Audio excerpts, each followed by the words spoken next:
Okay, now let's continue now. I had reached at the common rafters and had already explained about the common rafters. On the drawing itself, I said that the common rafters run between the principal. Of course, the principal is always the boss of the commoners. So that is very easy to remember. So we had calculated up to that level, and we said that I got the distance, for the number of bays, because I didn't know the number of bays. So up to this level, I got 11.72, and then the 4.22. When you divide by 2.4, you'll definitely get 5 bays. You'll get 5 bays on the longer length, and you'll get 2 bays on the shorter length. So now you bring the common rafters. If you calculate them all, the common rafters will always be equal to the principal rafters. The only difference that these ones have a different dimension altogether. So that's why I bring the 3.99 on the longer side. You remember we calculated it here, the principal rafters, and then the common rafters.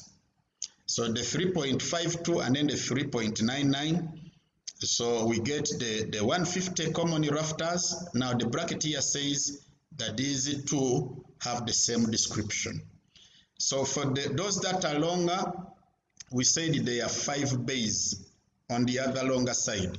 So that's why I'm saying there are 2 each bay here. We discovered that this will be 2 either side, because the rafter runs on one incline, it runs also on this incline, it runs also on the incline, the face and the front. This is why this 2 is coming in. So you multiply by 2, and we are told that each bay has 3 according to this calculation. So you bring the 3, and we are told on the longer there are 5 bays. Equally, when it comes to the shorter, there are 2 here, okay, and we are told that there are 3 per bay, and there are 2, okay, on this side. Now this one is missing also a 2, number of common times 2 multiplied, because there are two areas. You are handling this, you are also handling this, okay. So from our calculation, we got only for one side the 4.22, so I need to add the 2 to multiply by 2 here. So I'll add it there. In case I forget it, you note it. In your notes, you should do it. Okay, now we continue. Please collect that. You remind me if I forget. I did this calculation this morning. Now, you get the ridge piece. The ridge piece, I told you, is that distance. By the way, the ridge piece will normally totally run connecting the rafter or truss to truss. So now you come here, the ridge piece on the longer side, how do we calculate it? You'll get the 13.13, okay? If you can scale it, you scale it. If you cannot scale it, then what you do, you calculate it. Now this time, let me calculate. So how do you get it? The ridge piece definitely is running between this distance to this. And we are considering this top rectangle. Usually, if you are an architect, you'll get a 45-degree angle, and that means the distance between the edge of the roof up to where this 45-degree corner touches the center of the roof will be a half the width. To be a half the width of the roof. So this is why in my calculation I got the total length, the width of the roof, and multiplied it by a half. And there are two edges either side, because you will be considering the first edge here, okay, and then the second edge this side. So those two edges you are catered for in my calculation when I multiplied by 2. So you deduct that length, you will get 7.5. 7.5. So the 7.5 is now the ridge length. So you bring the ridge length, which is 7.5. Now the same thing, we shall admit that there are two. Wow, there are two on the other side. Still, I need to cater for the ridge piece. Multiply by 2. Yes. Now it is very common to check this. That's why the other day I told you, if you are the taker off, it is not wise before you submit them, check mistakes, or you give a colleague to check that what you've done is right. So here there is a missing 2 for the 4 because there are 2 roof edges, this one and this one. So now that you have the ridge pieces, the description is the same. Put them in a bracket and then you give the description. So next we go to extra over for scuff tip joints. I think you now appreciate why I don't want to give notes first before I lecture, because as you lecture you get where you omitted anything. Now when you look at the ridge piece, each of these we shall have to put a scuff joint. You join them. So this is why I am putting this extra over. The same thing will definitely apply for extra overs for the common rafters, which I forgot to put there. Next will be the hip valleys. The hip valleys, normally, let me check my time. I think I have some time. Can I drag this up to the end? Yes, it is possible. Okay, the hip valleys will definitely be these ones joining corner to corner. Those are called the hip valleys, and we normally put 2 members. So how do I calculate them? This is my calculation.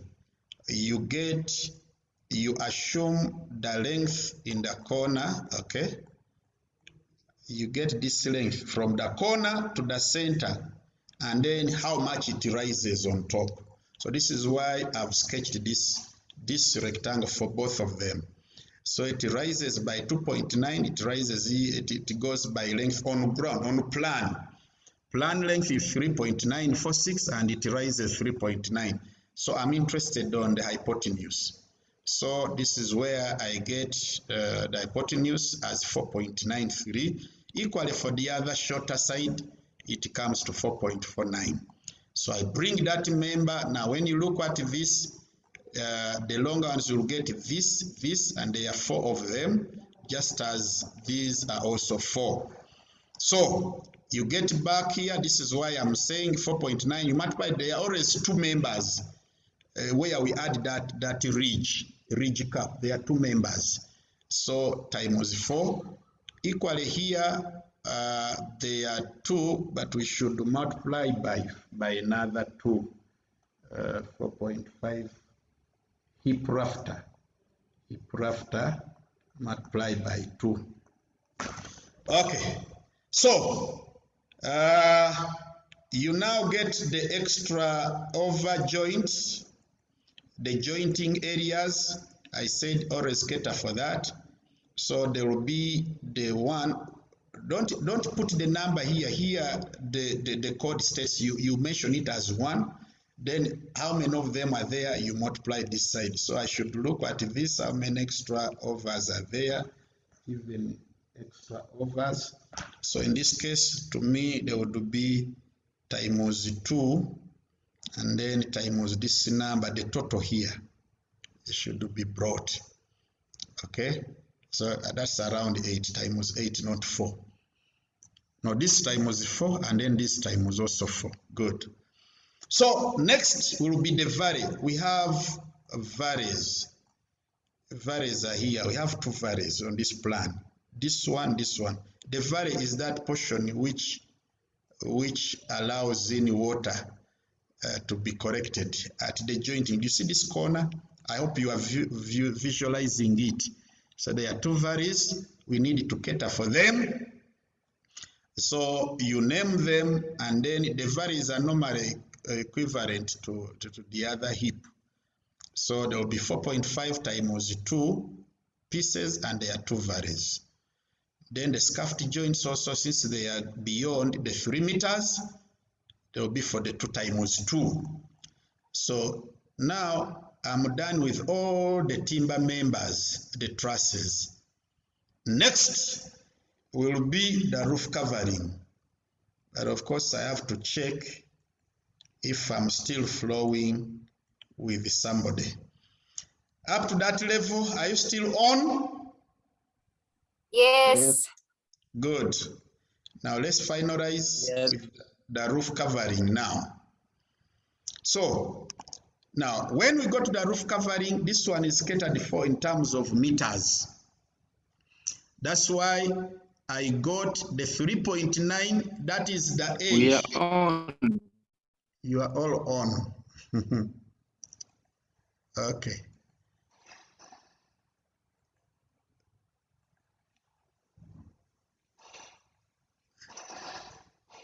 Okay. So now you get the 3.9, that is the sloping side of the roof. And also on the shorter one is 3.55. Now you add the projections. You must add the projections. This one, how I was calculating it, we allow a projection of 40 millimeters. They always tell you that for these roofing tiles, they will allow a protrusion of 40 millimeters. This is why I'm adding on each slope. Remember, I'm talking about this slope from the top of the tip to where it slopes off. Then normally we allow a 40 millimeters so that that water can easily land into the gutters. So after you've gotten that length, now it is very simple. You get that slope times the length. Now the length already they had showed you on plan. This way is 13, this way it is, and we are assuming that this one will be assumed as a gabled roof. Equally, this we shall assume it by that. So you come, you get the 100. I mean the the roof. You mentioned the tiles. They are 350. The sizes are mentioned in that case, and they are clear interlocking tiles. They are laid to a 45-degree pitch with a 65 end double lap and half-time lap, and nailed with 2 number 40 long nails in every 4th course. So every 4th course they've nailed, and at eaves on and including 50 millimeter by 40 millimeter buttons.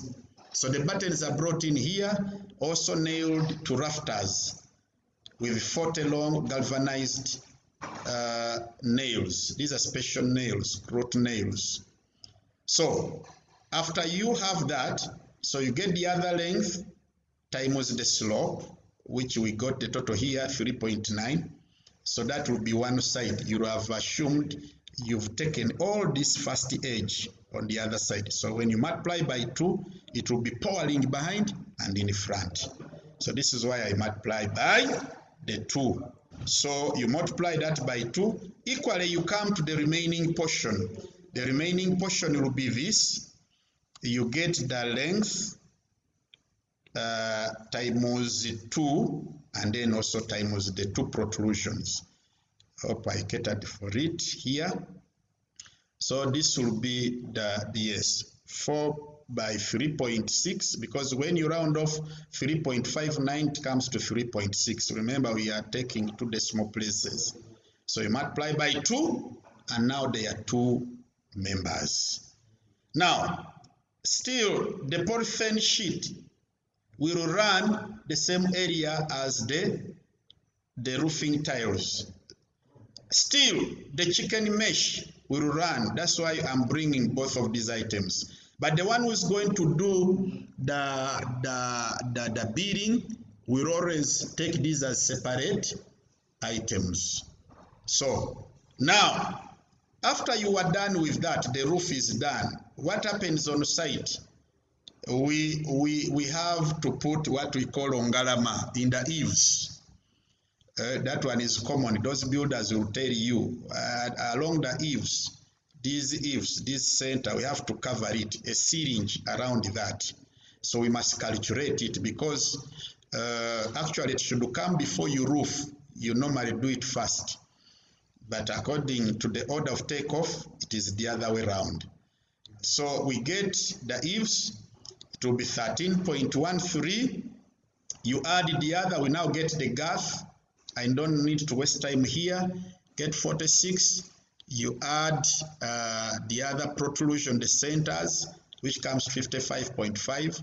So the length will be extra over roofing tiling for double course at eaves. So at eaves, we shall add that. Then we have a tilting fillet. The tilting fillet is normally here. Look at this section. You see this cut triangle near the fascia board. It is called the tilting fillet, and they have named it 75 by 75. It helps to get the last tile to raise it to where it should be. So that tilting fillet should be calculated, and we take it as a length. So this is why I'm taking it as this, and it is a sewn soft wood triangular tilting. It is in wood.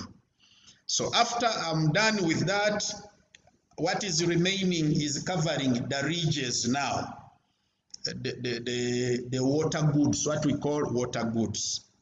So you get the ridge length, which will move together with the roof. We deduct the angles like I did when I was getting the ridge piece. You get 7.5, and then we shall add the other 2 protrusions for the ridges. Remember, I'm talking about these ridges. This one, this one, this one. All these should be catered for. So after I've gotten that ridge, yes, it comes to 16.5 meters. Okay. So you write extra over for the flat top ridge, and I'm using Portuguese ridge tiles, and its length is 400 long, and it should match the general tiling. These ones you can get from roofing. And then you also cater for the item of cement that we put around to fix these members. So then we have what we call mitered intersections between the ridges. Whenever they meet, there is an intersection. Mitered, that is construction technology. So you enumerate it, and then you get also between ridge. This one I took at 2 ridges and 1 hip, and then 1 ridge and 2 hips. Then you get extra over roof tiling for Portuguese again. These ones run those portions in the sides, because we catered for the top, but we had not catered for these other 1, 2, 3, 4, 5, 6, and those portions on top. So for example, when I take this 1, 2, 3 and 4. These 4, I'll take them as full length and then I'll bring these other 2. So this is why in my calculation, when I come to those ridge pieces, where am I? Yes, I have had the 4, they are 4 times, and then I have had the other 2. Yes, so I enumerate them, and then I will add the raking, cutting, underfelt, which is your construction technology also. Then I'll get an extra over item for roof tiling for 26 gauge steel valley, because there are 2 valleys in between. So this is why their length are catered for 4.5 times 2. Okay, I mean times 2. These are the valleys, and then the raking, cutting at the edges, there are 2. Then allow a protection of the roof covering. That is an item you allow. So after you've allowed that, what remains is the eaves and rainwater goods, which I don't need to wait. You'll calculate. You get the fascia boards around the building, and each fascia board we add painting. So after we've painted, we add mitering at the fascia boards and badge boards, and then we have gusset plates fixed at those areas, and then the painting enumerated. This is all a walkover if you've understood the first portion. Then we shall get the road softwood tongue and grooved eaves bags. These are bars. They are normally timber members. We lay below the eaves, and then you paint them also. Then external rainwater installation, those are the PVC gutter which you'll calculate, including painting it, and then of course the PVC gutter which will run across the building. And then I think that marks the end of today's lecture. I'll pick 1 or 2 questions before I run to my meeting. So you can ask a question. Of course, don't ask me notes. That is automatic. Notice will come.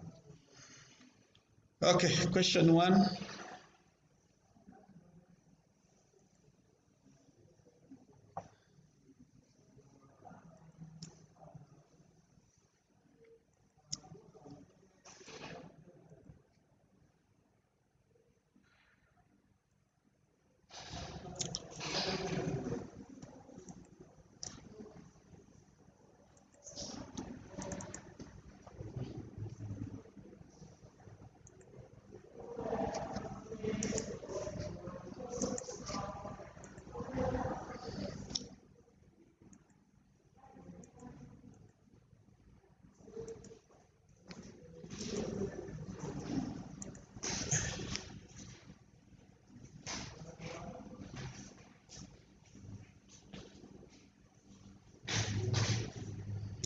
Yes, just a minute. I'm going to get to you. You put up your hand, then I'll get you. Sorry, something little, and then I'll open that. Yeah, I can see some hands here.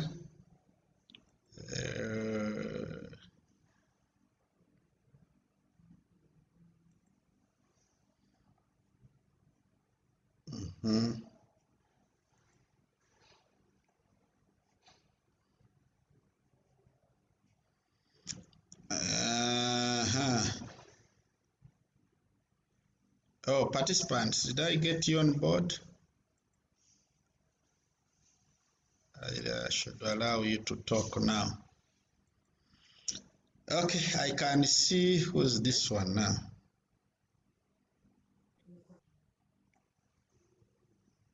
Zoe, is it Zoe? Yes, ask.